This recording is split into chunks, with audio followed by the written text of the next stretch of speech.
ప్రగ్యా జైస్వాల్ పరిచయం అవసరం లేని పేరు. మిర్చి లాంటి కుర్రాడు సినిమాతో నటిగా మారిన ఈమె క్రిష్ తెరకెక్కించిన కంచె తో పాపులర్ అయ్యింది. తర్వాత గ్లామర్ డోస్ పెంచి ఎక్కువ ఆఫర్స్ పట్టాలని చూసింది.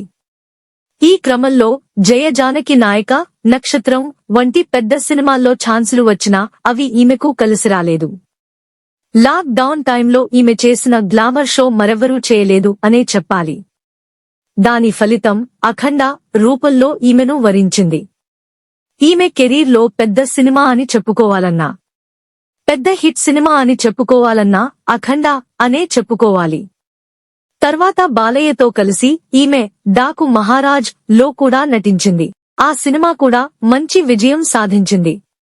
అయితే అనూహ్యంగా ఈమెను అఖండ 2 నుండి తప్పించడం మొన్న మధ్య హాట్ టాపిక్ అయ్యింది. కథ ప్రకారం ఈమె పాత్రని చనిపోయినట్టు సినిమాలో ప్రస్తావిస్తారట. మెయిన్ పాయింట్ అంతా పాప చుట్టూ, అలాగే అఘోరా పాత్ర చుట్టూనే నడుస్తుంది అని టాక్. అందుకే ప్రగ్య అఖండ 2లో భాగం కాలేకపోయింది అని సమాచారం.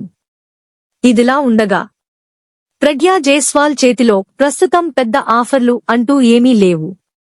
బెల్లంకొండ సాయి శ్రీనివాస్ నటించిన టైసన్ నాయుడు సినిమాలో ఓ చిన్న పాత్ర చేస్తుంది. అది మినహా ఈమె చేతిలో పెద్ద ఆఫర్లు అయితే లేవు. ప్రస్తుతం ఈమె మాల్దీవుల్లో ఎంజాయ్ చేస్తుంది. ఈమె బికినీ ఫోటోలు కొన్ని సోషల్ మీడియాలో వైరల్ అవుతున్నాయి. మీరు కూడా ఓ లుక్కేయండి.